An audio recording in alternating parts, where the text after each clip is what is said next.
folks, welcome back to Woody's Corner. Hey, today I'm doing a little cooking video. This is for some grilled oysters. I got the Rappahannock Oysters out of Virginia around the Chesapeake River there, well, the Rappahannock River.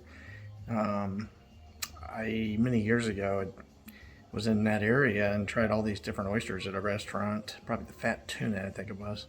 And man, the Rappahannocks, just the sweet saltiness, they were just amazing and totally different than probably any oyster I've ever had. I was eating them fresh, of course. But so periodically I'll order like 50 of these, and it's not cheap. The shipping is expensive for something like that, but it's worth it.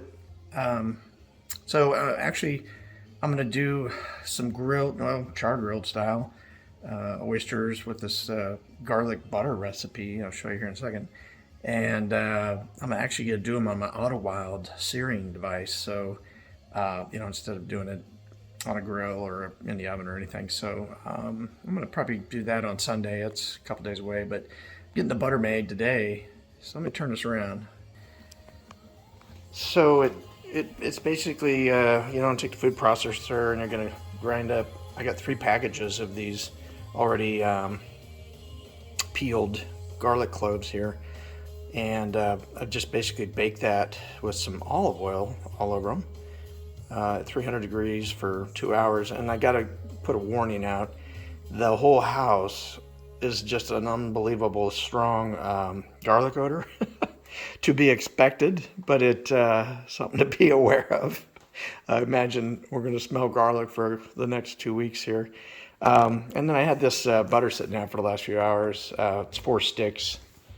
And I already put some lemon juice. I pressed out lemon juice from 2 lemons, and that's already in the food processor. So I'm basically going to just move the garlic into the food processor and give it a spin initially, and then I'm going to put the butter in there and whoop it all up, and then put that in a container and refrigerate it. The recipe for this will be in the description of the video, but it's pretty simple. I've got some 4 bars of Parmesan cheese, the good stuff, and I'll use this food processor to shred that up Sunday, and we'll shuck some oyster Sunday and show the next part of this, and looking forward to it. And here we go.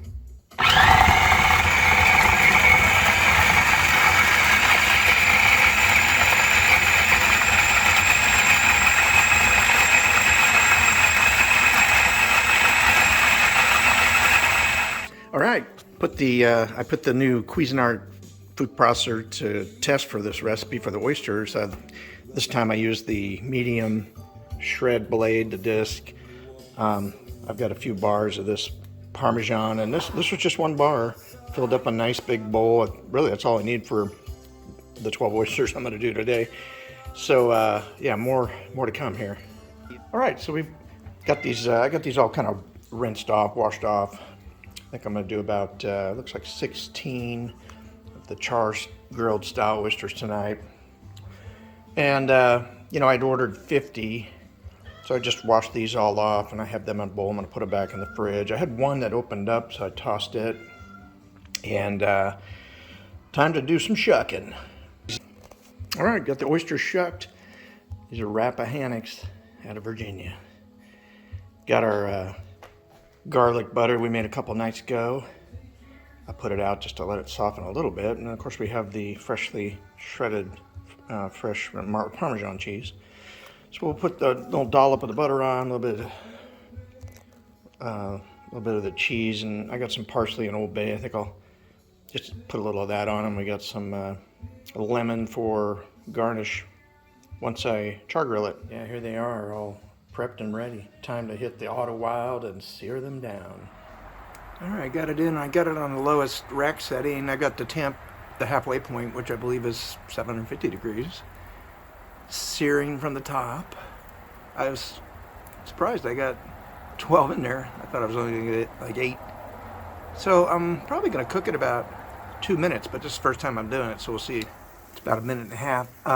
You can see the back 8 are cooking nicely, but with the position of the burners, these front 4 aren't getting much, so I'll end up putting them in with the next 4. 2 minutes looks like about right though. Starting to get a nice little black Christmas on a couple of them there. Oh, they sure look good and smell good. So I think, yeah, 2 minutes. And, you know, some people might cook these in a style like this without putting the cheese on it first and put it on, but it happens so quick because it is pretty high temp sear. So I think this will be fine. Of course, the taste test is coming up, but I'm going to knock out 4 more here in a second. All right, so yeah, batch 2, I kind of turned those first 4 around. They were on the edge.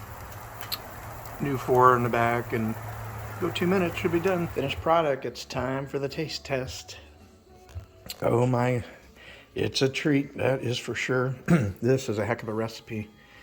And just amazing flavor. And you know, searing it on that device, it's the way to go.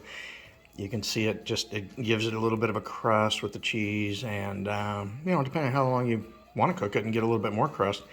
But this was just insanely tasty and perfect. Wow, gotta try it.